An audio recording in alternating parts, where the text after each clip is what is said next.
여러분 안녕하십니까? 뉴스투데이 제주입니다. 제주의 장기 미제 사건 가운데 하나인 이승용 변호사 피살 사건과 관련해 살인 혐의로 구속 기소된 55살 김모 씨가 처음으로 법정에 섰습니다. 김 씨는 당초 방송 인터뷰에서와는 다르게 동료 조직원에게 이 변호사에게 겁을 주라고 지시한 적이 없다고 혐의를 부인하고 국민참여재판으로 공판을 진행해달라며 재판부에 요청했습니다. 박혜진 기자입니다. 호송차를 타고 다른 피의자들과 법원에 도착한 김모 씨. 지난 1999년 11월 제주 북초등학교 인근 골목에서 이승용 변호사를 살해한 혐의로 구속 기소된 김 씨는 관련 혐의를 부인했습니다. 당시 폭력 조직 상부로부터 이승용 변호사에게 겁을 주라는 지시를 받고 동료 조직원 손모 씨에게 전달했다는 방송 인터뷰에서와는 다르게 자신은 손 씨로부터 이 변호사 피살 사건에 대한 이야기만 전해 들었다는 겁니다. 또 김 씨는 방송 인터뷰 내용에 왜곡된 부분이 있고 무죄 추정 원칙도 지켜지지 않아 백지 상태에서 진실을 밝혀내고 싶다며 국민이 배심원으로 참여해 유무죄에 대한 판결을 내리는 국민참여재판으로 진행해달라고 요청했습니다. 검찰도 김 씨의 요청에 동의했지만 재판부는 다음 공판 준비 기일에 국민참여재판 진행 여부를 최종 결정하겠다고 밝혔습니다. 해당 사건이 20년 전 사건으로 검토해야 할 기록물이 방대한데 국민참여재판으로 진행하면 기록물을 검토할 시간이 촉박해져 놓치는 부분이 생길 수도 있다는 겁니다. 한편 법원 방청석에 나온 고 이승용 변호사의 옛 동료는 김 씨의 태도가 뻔뻔스럽다며 분노했습니다. 재판부는 검찰과 변호사의 국민참여재판 의사를 재차 확인하고 피해자 김 씨에 대한 공판을 다음 달 3일 열기로 했습니다. MBC 뉴스 박혜진입니다. 제주 중학생 살해 사건과 관련해 제주 경찰의 조치가 총체적으로 부실했다는 지적이 나왔습니다. 국회 행정안전위원회 박완수 의원은 경찰청에 대한 국정감사에서 중학생이 살해되기까지 제주 경찰이 피해자 신변보호 요청권 고지를 생략하고 스마트워치 지급 결정을 삭제하는 등 피해자 신변보호와 관련한 법과 규정을 대부분 어겼다고 지적했습니다. 특히 사건 이후 경찰이 피해자 거주지에 대한 맞춤형 순찰을 했다고 해명했지만 신변보호 심사 의결 당시 맞춤형 순찰이 포함돼 있지 않았고 실제로 이루어지지도 않았다며 거짓 해명이라고 비판했습니다. 탐라문화제 개막 공연 진행 요원이 코로나19 확진 판정을 받으면서 개막식이 취소되는 등 행사에 차질을 빚게 됐습니다. 방역당국은 한글날 연휴를 앞두고 추가 감염을 막기 위해 다중 이용시설에 대한 점검을 강화하기로 했습니다. 김항석 기자입니다. 제주 아트센터의 출입문이 굳게 닫혔습니다. 탐라문화제 개막식 리허설이 한창 진행될 시간이지만 내부의 불이 모두 꺼져 있습니다. 다른 지역에서 온 개막 공연 진행요원 A씨가 코로나19 확진 판정을 받으면서 개막식이 취소된 겁니다. A씨는 공연 준비를 위해 제주 아트센터에 머무르면서 행사 관계자들과 접촉한 것으로 확인됐습니다. 공연 관계된 분들이 이제 PCR 검사를 받았고 아트센터가 현재 정밀 방역 후에 폐쇄된 상태여서 오늘 개막 공연은 부득이하게 취소하게 되었습니다. 방역당국은 A씨와 같은 공간에 있던 제주 아트센터 직원과 행사 관계자 등 접촉자 37명을 자가격리 조치했습니다. A씨가 다른 공연장은 방문하지 않은 것으로 확인되면서 도내 읍면동 민속보존회가 제주 문화와 관련된 다양한 공연을 마련한 야외 행사는 정상적으로 진행됐습니다. 제주에서는 이틀 동안 13명의 코로나19 신규 확진자가 발생했습니다. 집단 감염이 발생한 제주시 외국인 교회에서 확진자가 1명 추가되면서 관련 확진자는 8명으로 늘었습니다. 제주도는 추가 감염을 막기 위해 확진자가 잇따라 발생하고 있는 유흥시설 등 다중이용시설에 대한 점검을 강화하기로 했습니다. 그 일일 점검을 실시를 하고 있고 안전점검이나 위생점검 등을 포함해서 집중 점검을 할 예정입니다. 제주 지역의 최근 일주일 일평균 확진자는 6.7명으로 한 자릿수를 기록하고 있습니다. 하지만 15만 명이 방문했던 개천절 연휴에 이어 한글날 연휴를 앞두고 있어 방역당국은 긴장의 끈을 놓지 못하고 있습니다. MBC 뉴스 김항섭입니다. 한국전력이 전기를 쓰지도 않은 고객의 통장에서 자동이체로 1,000만 원 가까운 요금을 인출하는 일이 벌어졌습니다. 한전은 담당 직원의 단순 실수라고 해명했지만 또 다른 피해를 막기 위한 보완 대책이 필요해 보입니다. 송원일 기자가 보도합니다. 제주시 조천읍에서 창고 임대업을 하는 김모 씨는 이달 초 통장을 확인하고 깜짝 놀랐습니다. 10만 원 안팎 끼던 한 달 전기 요금이 지난 3월 갑자기 39만 원을 넘은 뒤 4월부터 9월까지 110만 원에서 최고 198만 원까지 자동이체로 빠져나갔기 때문입니다. 인출된 금액은 모두 965만 원. 김 씨는 지난 2월 자신의 창고를 식품 물류 업체에 빌려줬고 한전에 신청해 전기 사용자 명의를 변경했습니다. 그런데도 한전은 영하 20도의 냉동시설과 냉장시설을 24시간 가동하면서 쓴 전기요금을 종전처럼 김 씨 통장에서 계속 인출했습니다. 그 고지서는 전혀 없었고 그냥 한전에서 임의대로 그냥 빼간 겁니다. 금액을. 김 씨가 문제를 제기하자 한전은 원금과 이자를 돌려주고 앞으로 실수가 없도록 하겠다는 문자를 김 씨에게 보냈습니다. 이에 대해 한전 관계자는 담당 직원이 전기 사용자 명의를 변경하면서 실수로 자동이체 계좌를 바꾸지 않아 발생한 일이라고 해명했습니다. 그러나 자신도 모르는 사이에 전기요금이 자동이체로 빠져나갈 수 있는 가능성은 여전히 남아있기 때문에 한전의 보완 대책 마련이 시급해 보입니다. MBC 뉴스 송원일입니다. 재원아파트 재건축 사업이 도시계획 심의를 조건부 통과했습니다. 제주도 도시계획심의위원회는 재원아파트 재건축 사업에 대해 기존 도로를 이용해 아파트로 진출입하는 차량과 통과하는 차량의 간섭을 최소화하는 교통처리 방안을 검토하고 보행 공간에 대한 유지 관리 계획을 마련하라는 등의 조건을 달아 통과시켰습니다.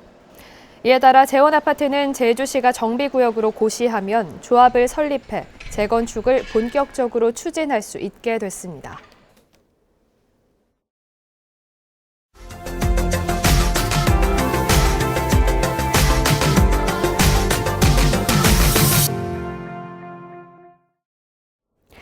경남 남해안권은 공룡뿐 아니라 악어와 새의 발자국까지 중생대 백악기 화석의 보고라고 할 수 있습니다. 귀중한 지질유산을 잘 보존하고 관광 자원으로도 활용하기 위해서는 이곳을 지질공원으로 지정해야 한다는 목소리가 나오고 있습니다. MBC 경남 이종승 기자가 보도합니다. 진주 뿌리 산업단지 내 화석산지 10,000개가 넘는 중생대 백악기의 공룡과 익룡 발자국이 빼곡합니다. 세계적 수준의 학술 가치를 지녀 문화재청이 천연기념물로 지정했습니다. 역시 천연기념물로 지정받은 고성 덕명리의 공룡과 새 발자국 화석은 공룡 엑스포에 발단이 됐습니다. 사천 택지 조성지의 암석층, 사람이 두 발로 걸은 듯한 화석 발자국들이 이어져 있습니다. 중생대 백악기에 두 발로 걷는 악어 발자국 화석으로 세계 최초입니다. 남해안권인 진주와 사천, 고성, 하동에서 발굴된 지질유산은 40개 이상, 이 가운데 세계급 보호 대상인 1등급 지질유산만 5개나 됩니다. 세계 어느 곳에서도 볼 수 없는 유일한 화석들을 볼 수가 있습니다. 그 유일한 화석들은 아주 중요한 학술적인 정보들을 가지고 있고 굉장히 많은 상상력과 호기심을 불러일으킬 수 있는, 하지만 보존과 활용까지는 갈 길이 멉니다.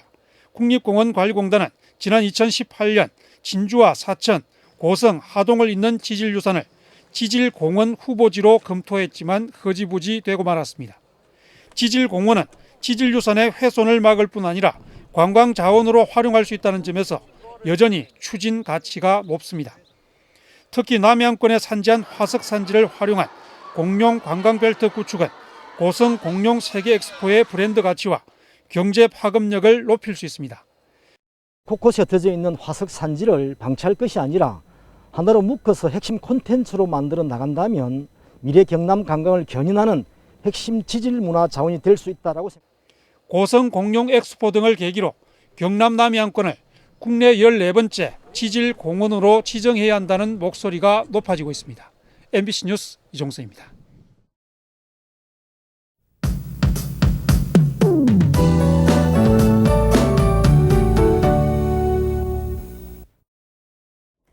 중부지방과 남부지방의 날씨가 참 다릅니다. 보시는 것처럼 중부지방으로는 기압골의 영향으로 구름대가 지나면서 오늘 대체로 흐리고 비가 오겠는데요. 제주도는 일본 동쪽에 위치한 고기압의 영향으로 대체로 맑겠습니다. 미세먼지 농도도 보통에서 좋음 수준으로 공기질도 깨끗하겠습니다. 맑은 가을 하늘은 반갑지만 요즘 때 아닌 늦더위가 이어지고 있는데요. 그제는 제주 북부 지역에서 한낮 기온이 31도를 기록하면서 8월 상순에 해당하는 기온을 보였습니다. 10월인데 이례적으로 아열대 고기압이 강하게 발달했기 때문인데요.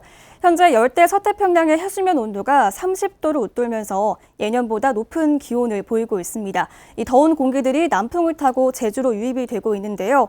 기온이 조금씩 내려가곤 있지만 이번 주말까지는 예년 기온을 웃도는 날씨가 이어지겠습니다. 오늘 한낮 기온 27도 안팎이 예상됩니다. 아침 현재 기온은 대부분 지역에서 22도 안팎으로 선선하게 시작하고 있고요. 한낮 기온은 어제와 비슷하겠습니다. 북부와 남부 지역 27도, 동부 지역은 28도가 예상됩니다. 오늘 도서 지역도 맑겠고요. 큰 일교차에 유의하시기 바랍니다. 바다의 물결은 제주도 전해상에서 1.5m에서 2m 안팎으로 잔잔하게 일겠습니다. 10월의 늦더위는 이번 주 주말에 일요일에 비가 오면서 점차 수그러들 전망입니다. 날씨였습니다. 4.3 희생자 1명당 배보상금 9천만 원을 지급하는 방안이 제시됐습니다.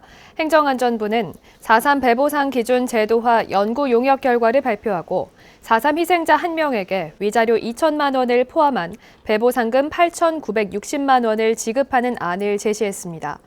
하지만 유족에 대해서는 별도 지급안이 제시되지 않았는데 4.3 유족회는 내일 회의를 열어 이번 용역 결과에 대한 유족들의 의견을 모아 행정안전부에 전달할 계획입니다.